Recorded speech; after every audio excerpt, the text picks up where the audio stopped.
anak yang tumbuh dari kanan siang NCD itu cenderung dia ingin menyenangkan orang. Sama aku udah semuanya. Iya. Dia udah guys, dia udah Suhu udah. Aduh. Di situ sih, aku merasa kayak di saat itu aku merasa dibanding-bandingin sama kakakku. Dan sebenarnya sebelum bisa untuk mencintai orang lain, sebelum untuk bisa membangun relasi dengan orang lain, cintai diri dulu. Self love, betul.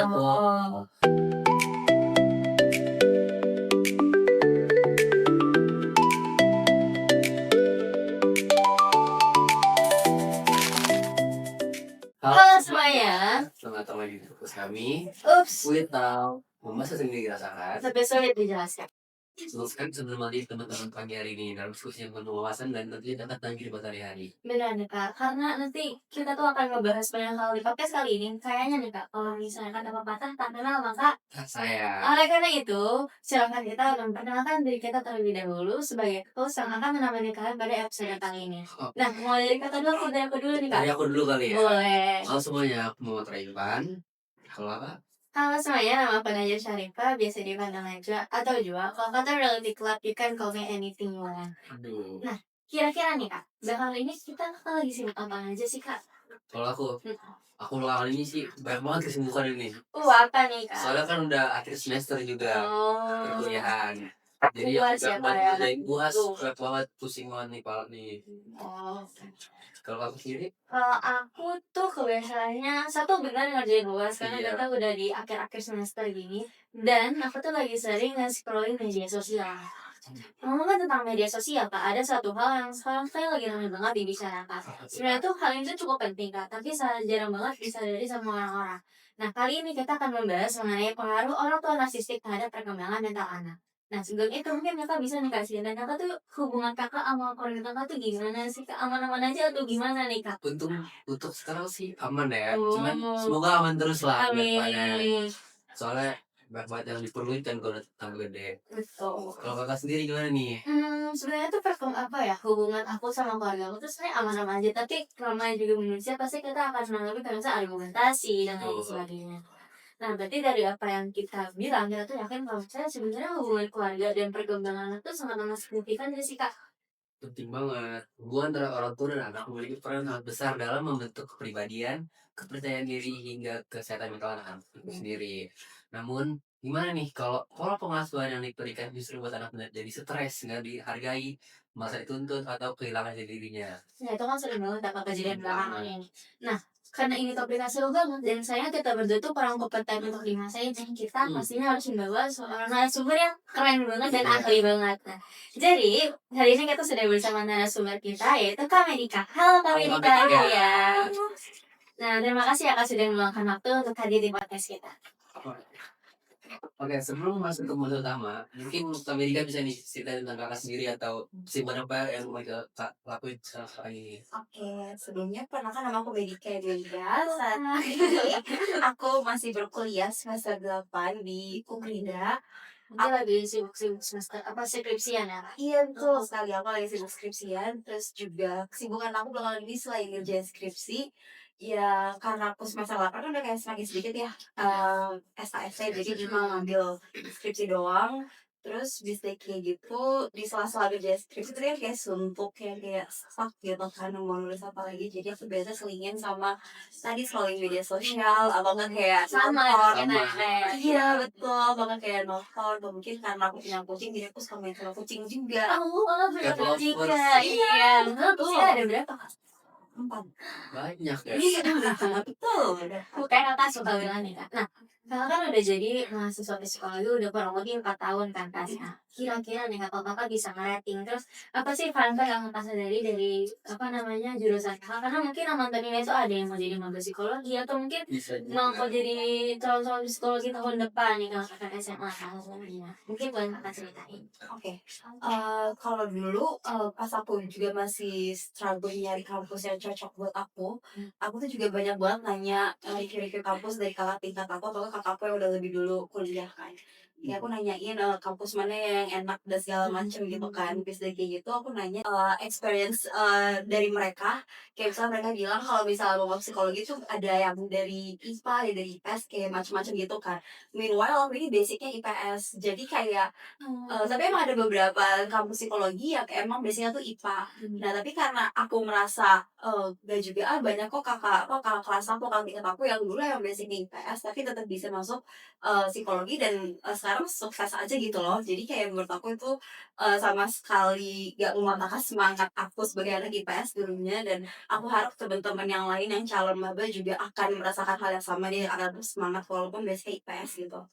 Dan juga banyak kampus yang sekarang karena mungkin kurikulumnya beda, jadi kayak ada banyak kampus yang ada kayak penjurusan lagi gitu loh. Tapi after semester 4 ya, kayak udah semester 5 ke atas tuh kayak ada penjurusan kayak mau psikologi pendidikan, klinis, atau mau yang di industri atau organisasi.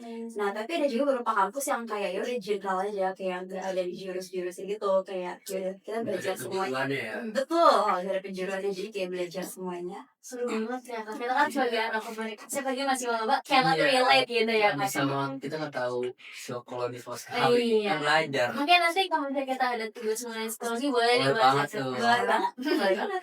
Nah, tadi kan kayaknya kita semua tuh suka banget sama media sosial, apalagi di Iya. era digitalisasi seperti saat ini.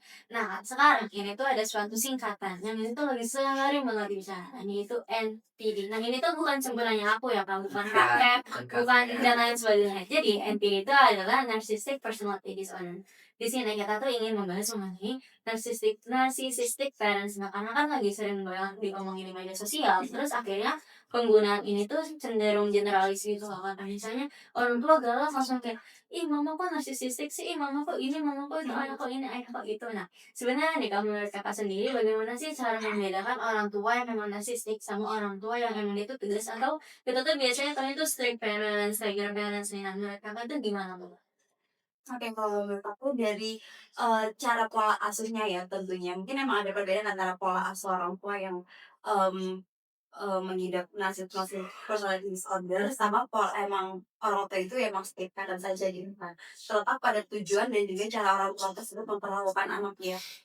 Kalau orang tua yang emang strict parents itu ya dia emang disiplin udah pasti, tapi juga masih bisa menghargai keputusan anak, pendapat anak, masih mau mendengarkan apa yang menjadi apa ya kemauannya anak, terus kayak keluh kesahnya kayak dia masih mau dengerin, masih mau terima kritik.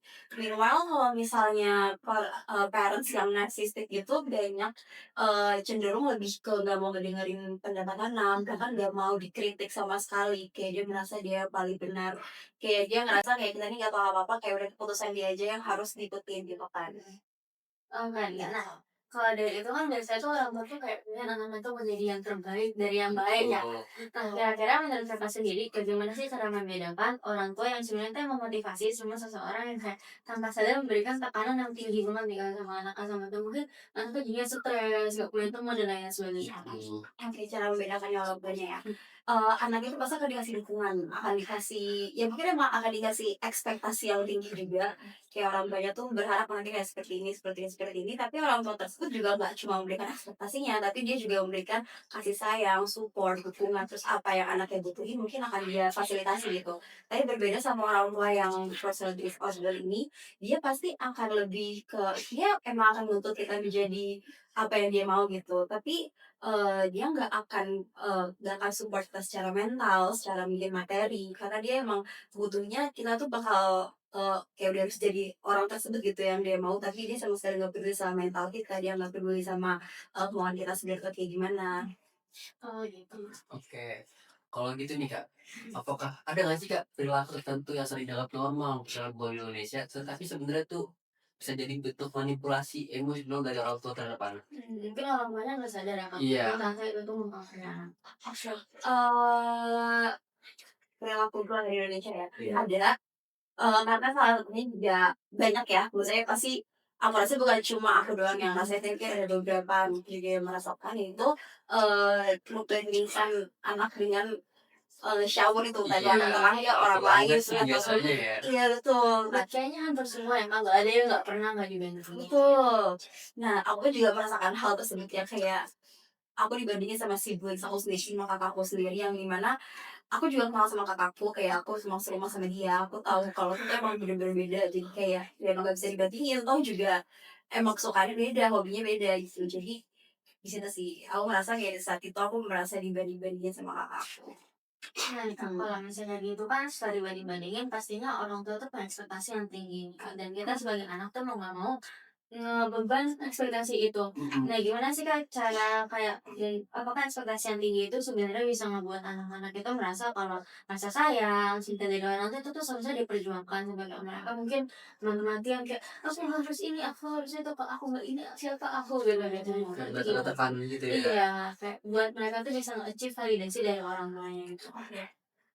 Cenderung iya, cenderung anaknya pasti akan merasa lebih sayang, lebih kayak diberi perhatian kalau misalnya dia bisa membuktikan diri. Nah, Iya, jadi emang karena anak itu sudah terbiasa dari kecilnya pola asuhnya seperti itu, dia pasti akan kayak pattern-nya gitu terus. Jadi dia merasa dia harus ada achieve something atau misalnya dia harus kayak dapetin sesuatu dulu yang bisa bikin orang tuanya proud, orang tuanya ngelihat, oh kayak iya bener nih value-nya dia baru kayak ngerasa dia disayang. Tapi kalau misalnya dia kayak gak pernah dapet apresiasi sekecil apapun, ya dia pasti gak akan ngerasa disayang kalau dia gak dapet achievement sesuatu gitu.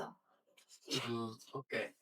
Kalau biasanya kan nih Kak, di masyarakat tuh kayak beranggapan bahwa selama ini kebutuhan fisik anak tuh terpenuhi, maka orang tua sudah menjalankan perannya dengan baik. Kayak misalnya, ini anak kelihatannya sehat, bugar, berarti dia orang kayak udah tuanya sayang banget sayang sama banget. dia. Padahal kan kita kan nggak tahu dalamnya itu kayak gimana kan. Betul. Kalau dia punya luka emosional meskipun secara materi tidak kekurangan apapun.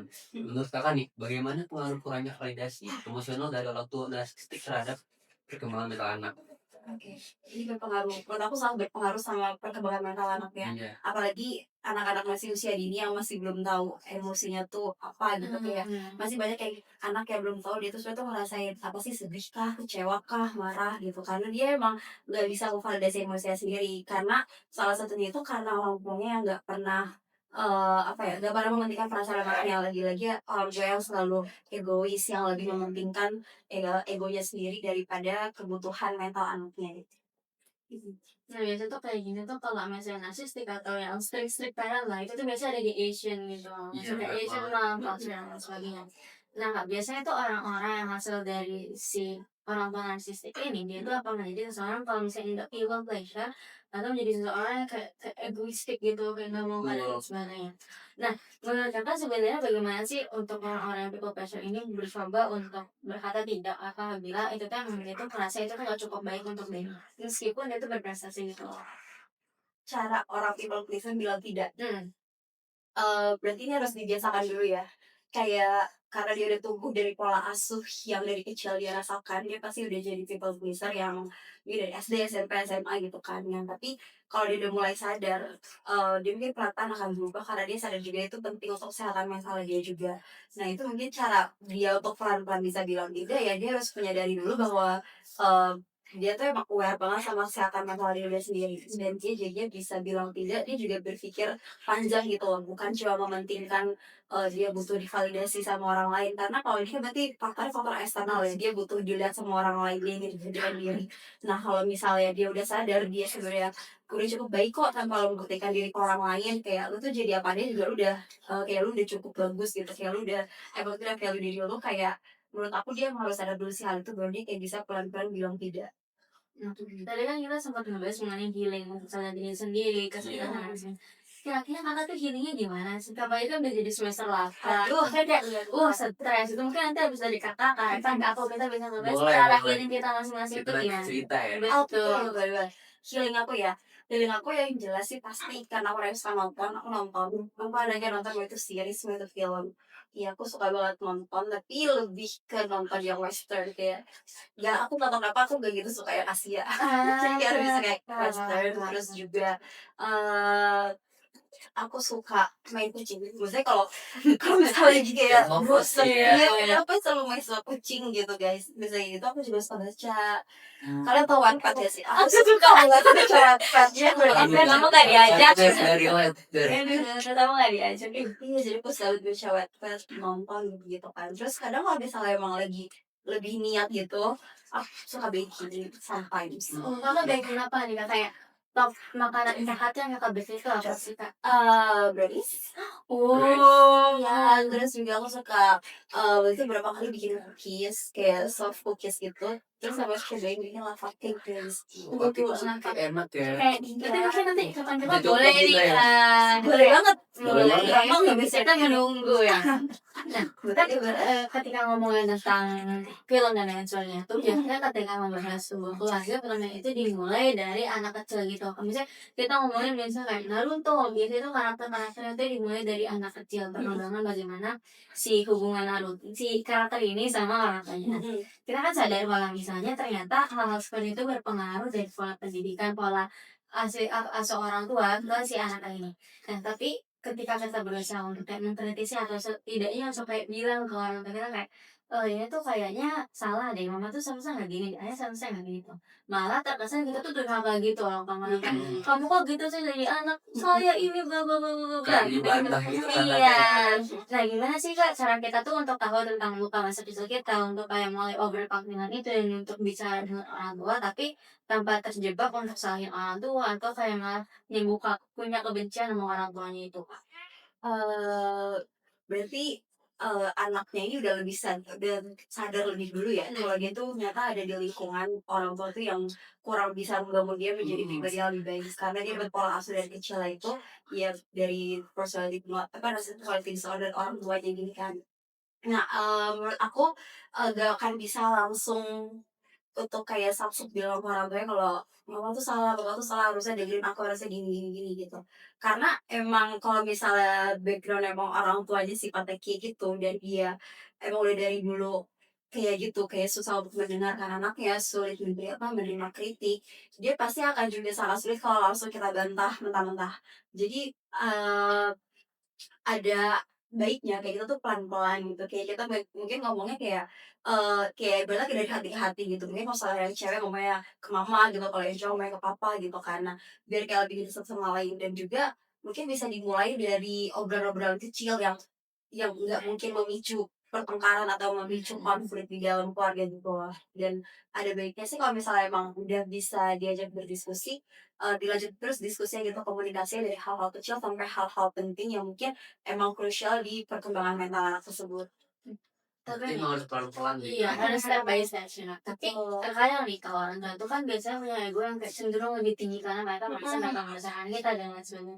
Gimana kalau ternyata kejalan terakhir dari semua promosinya itu untuk kayak kita tuh pergi dari rumah itu karena kita udah ngerasa tuh apa hubungan ini toksik, udah gak nyaman di rumah dan sebagainya. Akhirnya kita itu berusaha untuk pergi dari rumah. Nah, sebenarnya kan kalau misal itu terjadi, apa sih hal yang kayak bisa kita lakukan untuk meminimalisir satu hal itu biar tidak kejadian, yang kedua meminimalisir biar dari kedua pihaknya ini tuh sama-sama kayak punya pikiran kayak, "Kayaknya iya deh aku salah," kayak untuk kayak mencoba untuk menerima semua hal di masa lalu gitu loh, Kak.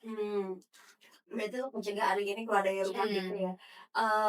Menurut karena kamu itu pernah juga ada pengalaman teman yang kayak gini juga kasusnya kayak mirip-mirip, dia sulit, apa ya, kayak sulit berdamai sama orang tuanya, orang tuanya juga sulit untuk mendengarkan anaknya juga, susah dibilangin sama orang tuanya karena orang tuanya lebih ke mementingkan dirinya sendiri, mementingkan egonya. Nah, jadi teman aku ini lebih sering, tertutup juga, terus akhirnya mungkin karena dia sering mendem, akhirnya kayak dia lama mungkin kayak meledak, terus dia kayak pingin keluar lah dari rumah gitu kan. Nah, dan kalau temen aku ini emang case-nya udah benar-benar keluar dari rumah gitu dan setelah aku dengar ceritanya dia, after dia keluar dari rumah tuh dia ngerasa, dia kayak lebih peaceful gitu, lebih kayak damai karena emang dia merasa, dia lebih kenal diri dia sendiri gitu. Karena selama dia di rumah dia kayak nggak nyaman kan, karena orang tuanya sama sekali tidak mendukung kesehatan mentalnya, kayak sama sekali nggak support, nggak kasih perhatian. Mungkin orang tua yang kasih perhatian kalau emang dia achieve something gitu, tapi kalau misalnya dia do nothing, kayak dia nggak ngapa-ngapain, ya udah dia nggak dapetin apa-apa gitu, karena orang tuanya ya udah kan kayak mungkin balik nemuin lagi, eee, balik memicu konflik lagi di dalam rumah gitu, dan itu yang membuat dia tuh nggak betah di rumah. Nah, itu yang membuat dia tuh juga merasa selalu dituntut setiap harinya untuk achieve something biar dia kayak merasa disayang, terus merasa diapresiasi terus sama orang tuanya gitu kan. Nah, ketika teman aku ini keluar dari rumah, dia merasa dia karena lebih damai, dia jadi lebih mengenal dirinya sendiri, dia lebih kenal emosinya, dia lebih tahu kalau dia tuh sebenarnya butuh ini loh, dan dia tuh jadi lebih, menurut dia Lebih tuh bebas lebih mungkin kayak. bebas, iya, dan dia kayak butuh me Freedom. time. Betul. Dia kayak butuh me time untuk ngedengerin diri dia sendiri gitu loh. Nah, kalau misalnya gitu tuh kita kalau teman kita itu kan kebetulan udah tahu kalau self worth-nya kan. Kalau dia kayak, kayaknya tuh aku emang harusnya jauh dari sini, aku harus bisa ngelahirin lain dan sudah membuka lembaran baru kalau misalnya di TikTok katanya. Nah, kira-kira nih Kak, bagaimana cara kita untuk bisa menemukan self worth kita biar kita tuh tidak memvalidasi emosi kita ke orang lain. Jadi kayak kita tuh nggak dependen atau bergantung ke orang lain mengenai emosi kita kayak, oh, kalau misalnya aku kayak gini, ini kok ngeliatin aku kayak gitu ya dan lain sebagainya itu gimana tuh Kak? Oke. Dari hal yang simpel yang biasa aku lakuin juga, aku suka journaling sih. Jadi setiap apa yang aku rasain kayak aku bener-bener kayak aku refleksiin diri gitu. Aku bener kayak ngerasain pas ini gue tuh ngerasa apa ya, gue ngerasa sedih kah, gue ngerasa kecewa kah, gue ngerasa marah kah, kayak ya aku tulis gitu. Kayak misalnya kalau aku seneng tuh kayak aku gimana, aku sedih tuh aku kayak gimana, aku tulisin, aku journaling. Nah jadi terus penting banget kalau misalnya kita emang udah bisa lebih membuka diri dan udah tahu self worth kita mungkin bisa temuin support system yang bisa ngebangun kita juga jadi pribadi lebih baik gitu kan, yang sama-sama mau berubah gitu. Jangan kayak kita ketemu sama lingkungan friendship yang toxic juga gitu, itu gak, itu kayak balik lagi sih ke lingkaran yang sebelumnya gitu. Kalau gitu Kak, gimana nih cara kita nemuin tanda-tanda tertentu yang bisa menjadi alarm atau peringatan bahwa seseorang masih membawa dampak pola asuh narsistik hingga usia dewasa? Misalnya dalam hubungan pertemanan, percintaan, ataupun dunia kerja. Tapi kita kan udah mulai bahas kayaknya tuh Iya, cinta cinta. udah umur mateng nih. Iya, mateng. Sebelum ini mentah berarti Berarti kamu ya ya, kan? Atau Mas- bisa apa bisa jadi. Kayak telur ya. iya bener. Nah, gimana tuh Kak? Oke, alarm ya.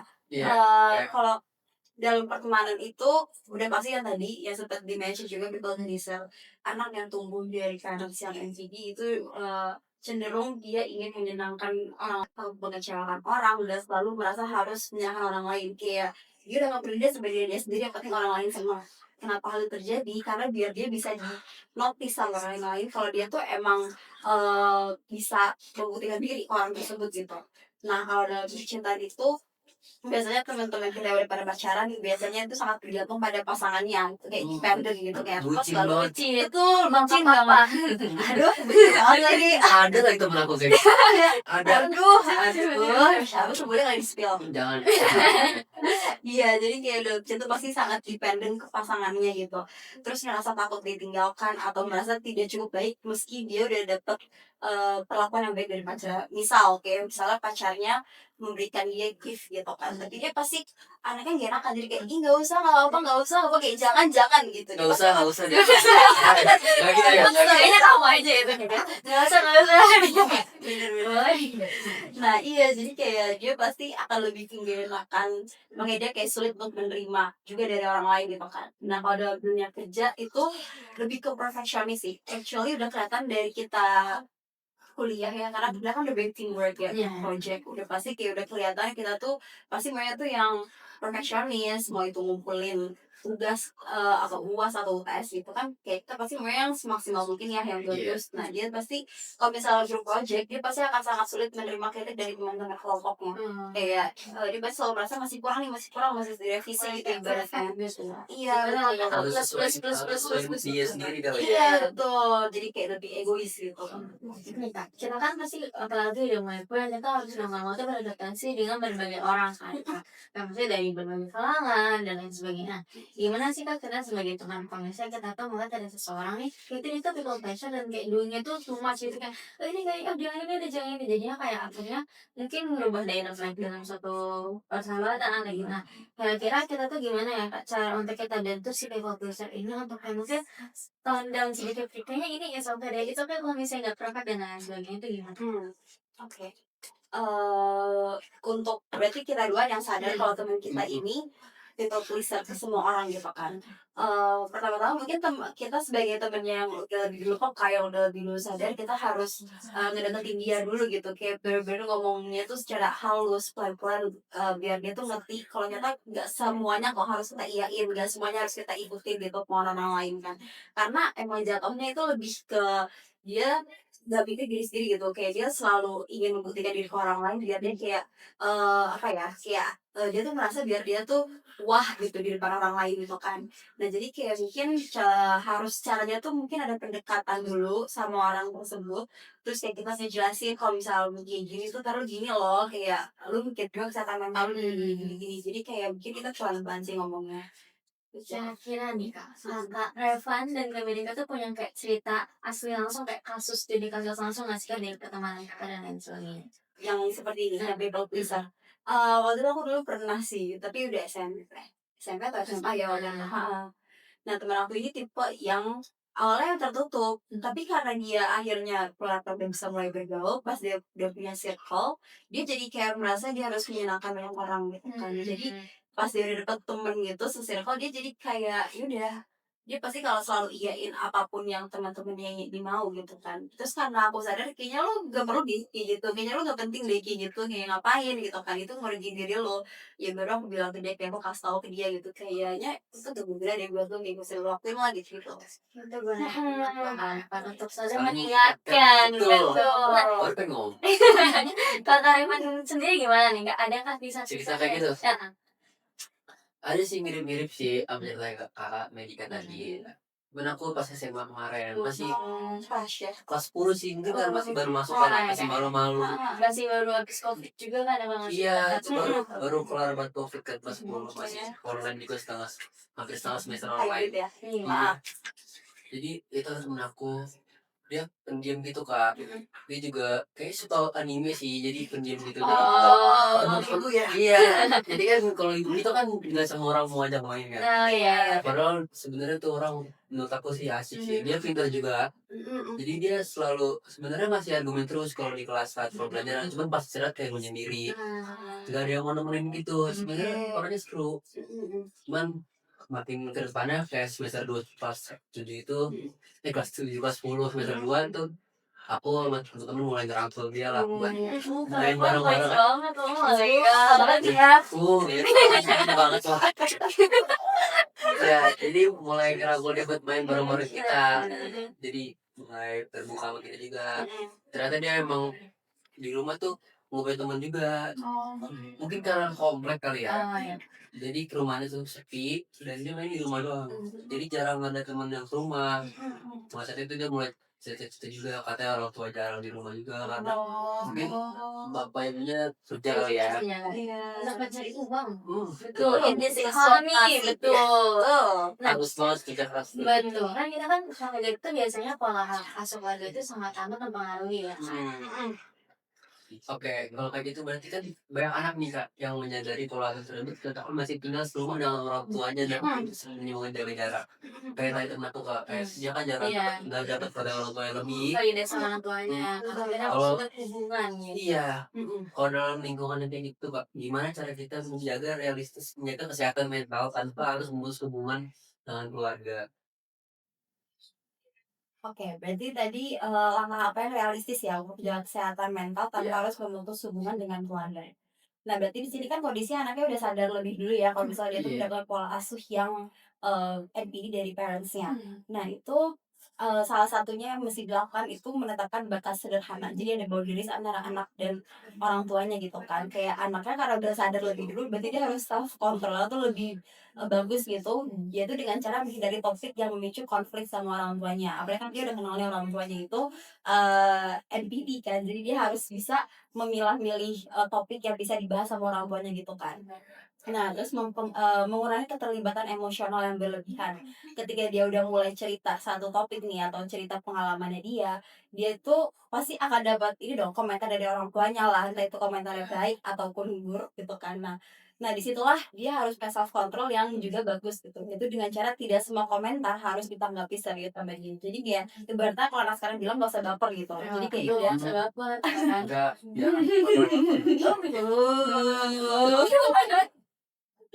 Nah, terus, karena anak ini udah tahu dia ada di lingkungan yang, kurang sehat gitu kan, dari pola asuh orang tuanya, dia bisa mencari dukungan di luar rumah, yaitu dia bisa cari support system ya dari temennya, dari sahabatnya, atau mungkin kalau misalnya dibutuhkan bantuan profesional, dia bisa ke konselor atau ke psikolog, atau mungkin ke psikiater ya kalau dia lebih, klinis lagi gitu.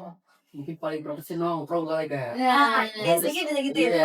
Nah, biasanya kadang-kadang kalau nongkrong mau ngebahasnya apa aja Kak? Wah. Soalnya kadang-kadang tuh kalau kata di TikTok itu ya Kak, cowok-cowok itu tuh jam segini ngebahas tentang bola. Terus tiba-tiba agak malam dikit ngebahas tentang pidana. Iya, gitu. gitu-gitu. Malam lagi ngebahas Itu ya, kalau Bang. misalnya Repan ternyata presiden Amerika. Itu gimana? Aduh. Sebenarnya kalau nongkrong tuh ada terbagi jadi 2. Apa tuh? Aduh, Apa tuh? seru juga nih, seru juga nih. Ada nongkrong yang direncanakan sama ada yang dadakan. Oke. Kalau yang direncanakan tuh berarti ada obrolan yang seru tuh biasanya. Oke. Contohnya. Kayak yang lama-lama, Iya. yang lama-lama kayak suntik kita yang like. Iya. Itu pasti direncanakan. Iya. Ada yang tiba-tiba nelfon pe ngopi, gitu kan. Itu berarti ada hati yang harus selamatkan. Kita lah yang tahu tuh. Ada buat putus. Harus langsung samperin tuh kalau nggak takutnya dia meninggal. Minum baygon gitu. Nggak tahu. We never. Stres banget. Kalau yang tentang obrolan cowok ya, itu sebenarnya sih tongkrongan itu sih wajar ya di cowok ya. Kayak misalnya kita jam 11, biasanya pagi lah ya, masih malam sih maksudnya. Masih jam 8, masih main game lah mabar. Sampai jam 11 baterai udah mulai habis, udah mulai dikit. Udah tuh kepala udah pusing, ngapain lagi ya. Ada kan kalau kepala otak udah masih panas crowded, gitu udah ya. pusing dan stres tuh kadang kita suka ngehayal. Iya, Kayak nongkrong jadi ngehayal sambil ngomong, aduh kalau jadi nabi gimana? Ada yang tahu ya. Namanya tongkrongan aja. Biar nggak stres aja. Iya. Jadi semua dikeluarin di situ. Intensif stop. Betul. Terus tiba-tiba ngomong, tapi Dajjal turun di Mekah, gue di Indonesia gimana? Makanya nggak ada yang tahu kan. Juga kadang kalau pas lagi kan susah kan. Betul. Terus kadang kalau bikin pesawat bisa diterbangin nggak ya gitu. Emang suka aneh-aneh Itu aja. soalnya bahannya dari apa? Dari bakso atau dari apa? Dari imajinasi. Nggak mungkin juga sih. Nah pas udah jam 4 pagi tuh biasanya baru tidur. Udah pulang tuh, soalnya emang udah mulai gak stres, jadi bisa pulang. Jadi berarti kebanyakan tuh kalau cerita itu sebenarnya halu ya. Iya, sebenarnya itu aja doang. Nah kan kalau cowok itu biasanya kan nongkrong, kalau cewek itu kan me time ya Kak. Kakak tuh biasanya me time-nya ngapain sih Kak? Boleh Me kita time-nya. Nah, salah satu ini nonton kan ya. Aku juga Iya, aku agak nonton. baru tuh. Nah, kalau yang cewek banget, yang girls banget gitu ya. Karena aku juga punya kakak cewek gitu. Jadi kadang aku suka ngajakin dia buat maskeran bareng. Gitu, guys. Maskeran, malam-malam maskeran ya. Iya, betul. Atau enggak kayak kadang nih kalau lagi kayak bosen kayak udah bener kayak burn out itu kayak nggak bayar HP tapi kayak mau do something gitu kayak nggak mau cuma diem berbaring itu nggak mau kok kadang tengah malam nyatok guys nggak tahu nyatok aja Nyatok tuh ngurusin rambut ya. Iya. mau rambut ya terserah mau cakep tapi tengah malam kayak udah nggak kemana juga yang penting kayak stress release aja gitu loh. Stress relief. Nah, ngomongin film nih, Kakak tuh punya nggak sih Kak rekomendasi film? Mungkin entah romance, cerita apapun itu buat kita. Karena kita kan sebentar lagi udah mau selesai UAS. Udah kayak masa-masa libur panjang. Ya mungkin aku bakal nonton kayak misalnya film banyak film dari rekomendasi Kakak nih. Aku bakal catat. Nomor satu apa nih Kak? Rekomendasi Kakak. Oke boleh karena aku suka banget romance. Aku bener kayak film pasti nyari yang romance gitu kan kalau buat aku nonton sendiri. Aku juga suka horor sih, tapi aku prefer nontonnya kayak bareng kakakku. Gitu karena aku juga penakut ya, tapi kepo jadi kayak tetap mau nonton tapi barengan sama kakakku. Nah kalau yang romance itu aku lagi nonton The Summer I Turned Pretty. Ya itu dia ada 3 season, tapi aku baru nonton 2 season nih kayaknya. Baru sampai season 2-nya. Ini kalah sama aku udah semuanya. Iya. Ya udah guys, dia udah Suhu udah. Aduh, ketahuan. Itu tuh cerita itu tentang apa sih Kak? Aku kan penasaran. Kayaknya seru banget nih, aku pengen ikutan main FOMO. Biar kami aja ceritain. Oh, Ceritain ntar udah spoiler. Oke. Ceritanya itu tentang kayak orang tuanya itu sahabatan. Jadi ada 2 orang tua sahabatan. Terus jadi anak mereka itu juga sahabatan juga kan. Nah dia tuh satu orang tuanya ini punya 2 anak cowok. Nah satu lagi temennya ini punya 2, tapi satu cewek satu cowok. Nah terus 2 anak cowoknya ini temennya ini ternyata suka sama satu cewek Anak sahabatnya. iya anak sahabatnya jadi kayak gue kayak rebutan gitu loh. Terus anak sahabatnya nih cewek juga jadi kayak labil Males lah. iya Yang mana tuh yang sama. Oh, Kan pasti ya gitu ya. iya bener. Emang iya. Nggak tahu. Kalau kalian ada film yang seru nggak Kak? Kalau film Aku lebih suka film action. Oh, apa tuh? Nah, Banyak sih kalau yang sekarang ini. Aku kemarin baru selesai nonton drama Korea namanya Teach You a Lesson. Oh, Teach You a Lesson. Iya, di situ tuh ada satu episode yang sama banget dengan Tom Tempest Hati Tapi ini. apa?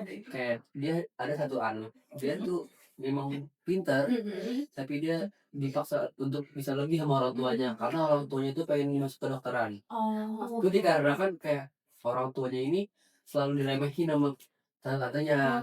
Kayak anak lu bisa apa sih? oh, iya, iya. Soalnya karena dia udah kesel mungkin sama orang tuanya ya. Jadi dia mau maksain anaknya ini jadi masuk kuliah kedokteran. Kan kalau di luar negeri kan masuk kedokteran lumayan susah kan? Iya, di Indonesia juga Iya, sih. bisa juga sih. Iya. Butuh duit sih dulu. Iya, benar. Di Indonesia pakai tip bisa sih. Oh, Nah, itu tiba-tiba ada bunyi bakso di luar. bahaya banget. Jadi gitu dia kayak dipaksa untuk belajar terus. Nggak masa belajar terus sampai tengah malam sampai dibikinin schedule sama orang tuanya. Bener-bener tidur tuh cuma dari jam 2 pagi jam 4 pagi doang. Itu sih udah kasihan banget. Ih, kasihan banget. Hmm. Aduh, sedih banget. Iya, itu Jangan sedih dong. Nah, tapi Kak, kalau misalnya ngebahas tentang hal yang seperti itu kan biasanya sangat amat terjadi gara-gara pengasuh keluarganya juga nih Kak. Karena orang tuanya itu tuh sangat amat keras, jadi itu kayak anak itu kayak mau nggak mau ngikutin terus. Nah, sebenarnya Kak, kalau misalnya kita sudah ada di tahap seperti itu dengan orang tua kita dipaksa, sebenarnya tuh impian mana sih Kak yang penting, impian kita sendiri atau impian orang tua kita, dan bagaimana cara kita tuh bisa kayak ngobrol ke si orang tuanya kayak, ya tuh aku tuh nggak pengen jadi abang ibu mau deh, aku tuh punya cara sendiri dan sebenarnya itu gimana cara untuk berkomunikasi dengan baik nih ke orang tua. kalau disuruh pilih antara impian diri sendiri atau impian orang tua, udah pasti aku pilih impian aku sendiri. Aku kayak karena mementingkan impian diri aku sendiri, tapi diri kita sendiri juga udah harus tahu kayak kita tuh maunya apa, kayak cita-citanya tuh jelas, kayak karir path-nya tuh tahu gitu kan, jenjang karirnya tuh mau kemana, terus kayak udah tau lah masa depannya kayak udah kebayang gitu. Nah jadi kita sendiri sebagai anak yang kayak udah merasakan pola asuh tersebut, kayak kita juga udah harus punya bayangan ke depan tuh mau ngapain kan, jangan juga gak jelas gitu kan. Nah tapi kalau kalian juga misalnya anak yang belum tahu cita-citanya mau jadi apa atau belum tahu entar, jenjang karirnya kayak gimana, mungkin kalau Masih misalnya bingung kali ya. iya, masih bingung karena banyak anak Masih kecil juga ya Kak, masih lagi-lagi ya. mungkin masih banyak anak yang kayak belum tahu nih dirinya mau jadi apa, mau kerja apa gitu kan, kayak gimana jenjang karirnya. Mungkin kalau misalnya emang ada orang tua, dan nuntut satu hal dan mungkin menurut dia masih bisa dipertimbangkan, dipikirkan dan itu mungkin cocok, mungkin bisa dia tekuni juga apa orang tua itu. Tapi kalau misalnya, emang dia udah punya pilihan lain gitu yang emang dia mau, mungkin aku akan rekomendasiin untuk dia memilih kemauan dia sendiri. Karena biasanya apa yang kita lakuin atas kemauan kita itu akan lebih tulus hasilnya, kayak lebih kayak kita lebih senang aja ngelakuinnya dibandingkan kalau misalnya kita ngelakuinnya dengan terpaksa, dengan disuruh sama orang tua. Tapi kalau orang tuanya mungkin kayak terlalu nuntut ya, kayak kita juga gak nyaman untuk ngelakuinnya gitu loh. Jadi kayak kita merasa terlalu dibebani sama ekspektasi orang tua. Karena kita tuh harus melakukan sesuatu tuh do it by love. Jadi kita harus mencintai hal tersebut. Right. Nah, tapi nih Kak, ketika membahas tentang impian dan sebagainya, kan ketika ngasih tahu impian kita itu apa, biasanya tuh orang tua tuh kayak, sebenarnya tuh ibu tuh banget sama kamu, tapi ayah tuh banget sama kamu, tapi nah sebenarnya kenapa ya Kak, kata tapi ini tuh sangat amat bisa membekas di ingatan anak. Oke, karena kalau ada kata tapi itu kayak belum selesai Iya, kalimatnya ya. betul. Kayak masih janggal. Iya betul Jujur jangan. kayak anda sebenarnya mau puji atau enggak sih gitu kan. Jadi sebenarnya tuh kalimat tuh kayak mengandung campuran antara validasi dan penolakan sekaligus. Karena emang tadi kan bilangnya bangga sama kamu itu kan bentuk statement proud ya, bangga. Tapi kalau ada kata tapinya tuh kayak lebih dominan kayak sebagai kritik gitu, kayak penolakan gitu kan. Jadi kenapa sangat membekas? Karena pasti anak tuh mikirnya kayak dia tuh malah jadi kayak bingung sama kalimat orang tuanya, terus kayak merasa cemas dan terus berusaha memenuhi standar agar bisa diterima sama orang tuanya tanpa kata tapi gitu. Makanya dia kayak berusaha untuk dapat achievement something, kayak dia tuh bener-bener bisa diterima tanpa ada kata tapi. Berarti even kayak dalam berkomunikasi dengan anak-anak kan ada maknanya ya kayak kita tuh harus bisa yang kata-kata yang emang tegas dengan yang kayak tapi-tapian itu. Iya. Nah, kita kan udah bahas tentang kata tapi dan lain sebagainya. Biasanya nih Kak, orang-orang hal-hal kecil itu tuh biasanya mempengaruhi dari bagaimana cara kita menjadi orang tua di masa depan. Bagaimana ya, misalnya kita tuh dari kecilnya itu tuh dari kisah itu tuh kita tuh kayaknya tidak divalidasi ya kan sebenarnya akhirnya kita bakal mempengaruhi cara kita di masa depan. Mereka kayak gimana sih cara untuk menghentikan nih Kak siklus pengasuhan yang tidak sehat agar tidak terulang lagi pada generasi selanjutnya. Kan kita nggak mau ya Kak, anak kita jadinya Hmm. trauma gitu kan. Terus tiba-tiba nge-yapping di Twitter, "Mamaku kenapa gini gini gini," kan. Curhat, Iya, curhat. curhat. Nanti udah punya IG 1, IG 2, IG 3. Aduh, Siapa itu ya? terus Siapa tuh ya? Siapa itu ya? bukan aku sih yang bahas sih. Waduh. Oh, Oke. iya. Oke, cara menghentikan siklus, ininya ya, pola parenting-nya. Anak tersebut harus menyadari pola yang pernah dialami sih, yang pernah dialami selama dia menjadi anak dari orang tua yang NPD. Dia kan berarti sadar tuh polanya kayak apa kan, dan dia berarti sadar juga dampaknya apa sama diri dia sendiri sampai dia sebesar itu, gitu. Nah, setelah itu, penting banget untuk anak tersebut belajar mengelola emosi. Karena, anak yang tumbuh dari orang tua yang NPD itu banyak, cenderung lebih sulit untuk mengenali emosi dirinya sendiri. Kayak dia merasa tenang aja gitu, dia nggak tahu apa yang dia rasain sebenarnya kayak, itu tadi karena dia nggak pernah divalidasi sama orang tua kan perasaan emosinya gitu. Makanya dia, kurang bisa membaca emosinya diri dia sendiri gitu. Terus, mungkin tidak mengulangi cara pengasuhan yang sama saat marah atau saat stres. Karena biasanya orang tua yang dengan NPD saat dia marah atau saat stres itu bikin jatuhnya kalau sekarang anak-anak dulu tuh kayak lebih toxic aja gitu loh. Jadi mungkin kurang sehat untuk perkembangan mental anak ketika orang tua tersebut lagi marah atau lagi stres. Serta membangun pola komunikasi yang lebih terbuka dan empati sama anak sih. Ini satu contohnya adalah bisa membuka ruang diskusi ya. Jadi kayak anak dan orang tua bisa saling bertukar pendapat dan bisa saling mendengarkan sebenarnya apa mau satu sama lain. Karena Hmm. yang intinya tuh komunikasi kan komunikasi itu adalah kunci. Kan kuncinya hilang. Aduh. Gimana coba? Itu kalau saya mau berantem bisa nggak ya? Harus dicari Iya berarti. betul. Nih, menurut kakak nih kak, Hmm. generasi sekarang tuh terus sensitif kan ya terhadap pola asuh orang tua, atau justru lebih sadar akan kesehatan mental dibanding dari sebelumnya? Soalnya kan biasanya tuh ketika kita berasal kayak gitu tuh orang tuh dulu juga ibu diginiin sama nenek kamu apa gimana. Jadi kita nggak boleh berpikir tuh nah sebenarnya tuh kita terlalu sensitif atau kita tuh terlalu aware sih sebenarnya mengenai kasus ini. Oke. Menurut kakak gimana tuh kak? Karena zamannya sudah berbeda ya. Itu. Mungkin zaman orang tua kita tuh belum Jangan semangat. bawa, jangan bawa. Iya, zaman awal banget gitu itu kayak zaman VOC ya. Jauhan ya. Iya, jadi kayak belum semarak sekarang informasi yang kita terima. Kalau zaman sekarang kita tuh kayak udah mudah banget dapat informasi ya, kayak kita scrolling aja bentar udah dapat informasi baru gitu kan. Sedangkan orang tua kita saat itu belum ada handphone, dia kayak juga sulit untuk dapat informasi baru dan belum terlalu aware sama yang namanya kesehatan mental. Kalau sekarang anak sekarang tuh udah banyak banget aware sama kesehatan mental gitu kan. Nah, jadi tuh menurut aku mungkin salah satunya emang ada faktor sensitifnya juga kali ya.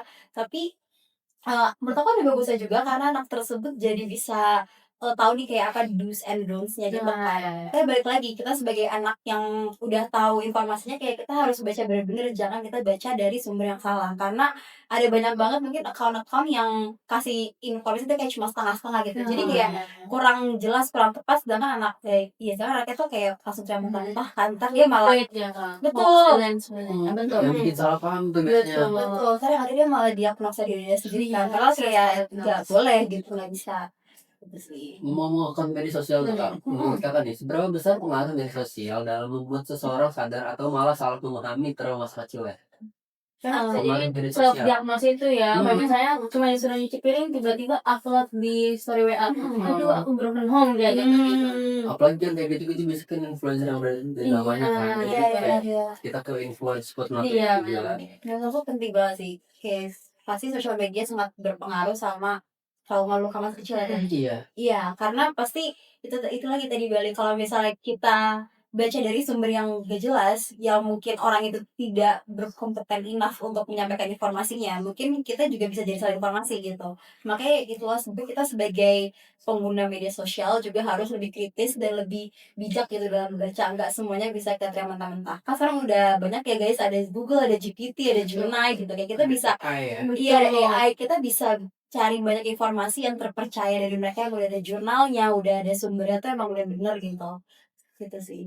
Nah nih Kak, tadi kan sempat kita ngebahas tentang media sosial nih Kak. Biasanya kan ketika ngebahas media sosial ini tuh konteksnya itu tuh banyak kan kayak tadi tuh Kak, jadi mengeneralisasi. Nah sebenarnya kalau misalnya ke-aware kita mengenai hal-hal psikologis seperti ini, itu tuh sebenarnya sangat amat bagus atau malah bermanfaat atau justru malah beresiko karena terlalu cepat untuk melabeli orang tuanya tadi itu kan. Jadi kayak sebenarnya itu selain untuk bisa bijak dalam literasi digital dan lain sebagainya, apa sih cara kita terutama mungkin anak-anak SD, SMP yang di bawah umur tuh, bagaimana cara mereka untuk bisa memahami hal-hal seperti ini, Kak? Oke. Mungkin kalau untuk anak-anak yang masih kecil gitu ya, mungkin lebih ke menurut aku kalau berarti misalnya anak-anak ini yang pengguna media sosial atau yang gimana? Yang pengguna media sosial. Yang anak-anak SD-nya?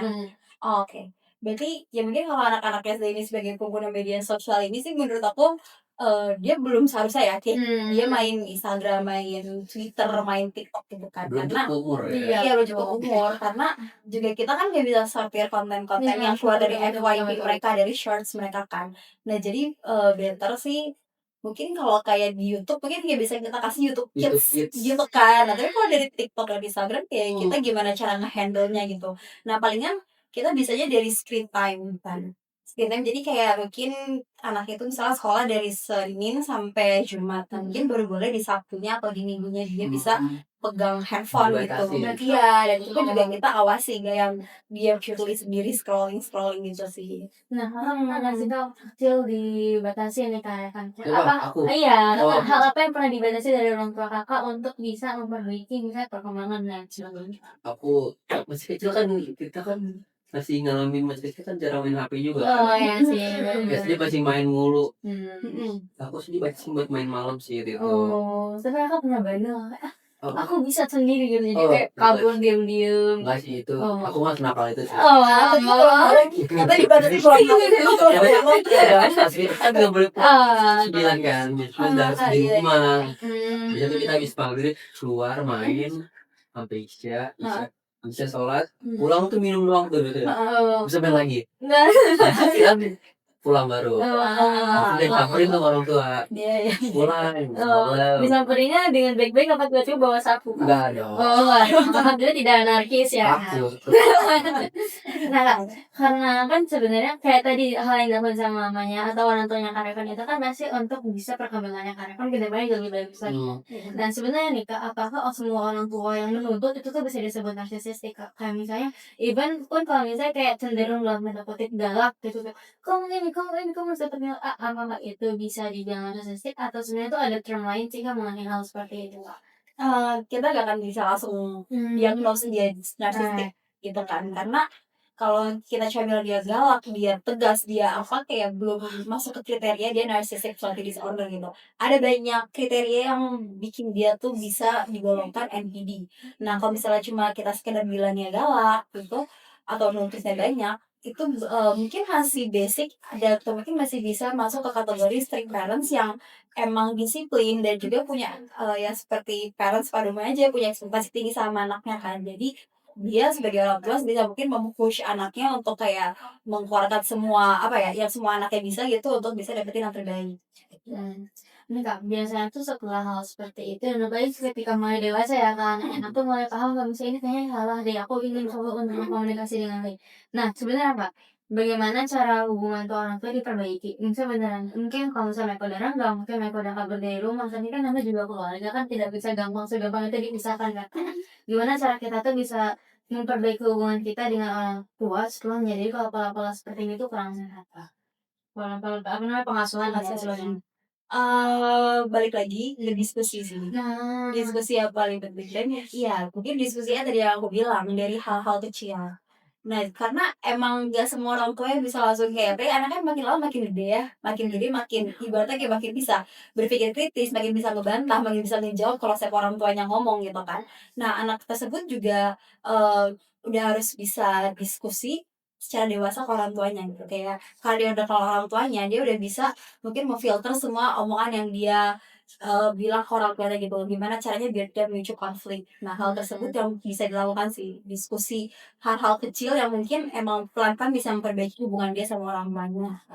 mungkin ini pertanyaan terakhir kita sebelum menutup podcast kali ini ya. Kak. Dari siapa nih? Dari Kak apa dari aku? Boleh dari Kak deh. Oke, dari aku nih Kak. Aku punya pertanyaan nih.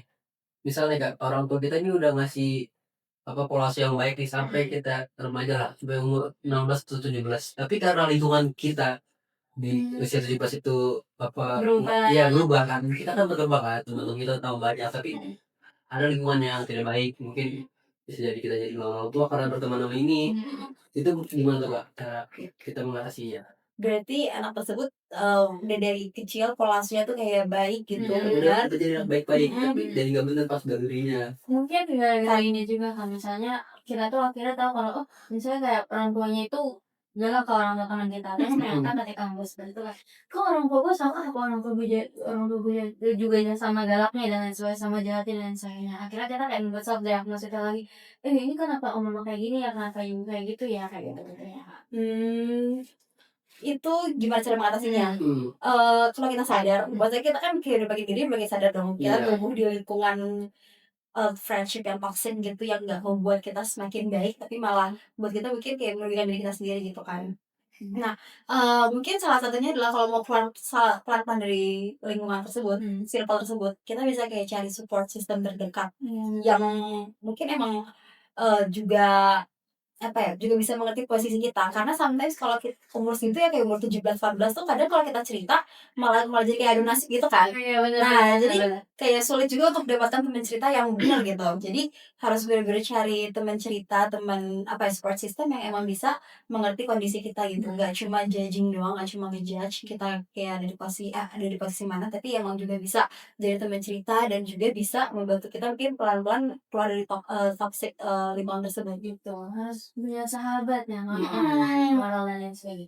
Nah, Kakak ada nggak sih Kak, hal yang ingin Kakak sampaikan untuk anak-anak kayak penonton yang mungkin lagi nonton podcast ini dan dia tuh masih merasa kayak, "Aku tuh harus lebih baik lagi supaya lebih layak dibanggakan." Nah, menurut Kakak, hal apa sih yang bisa Kakak sampaikan ke orang-orang mereka itu?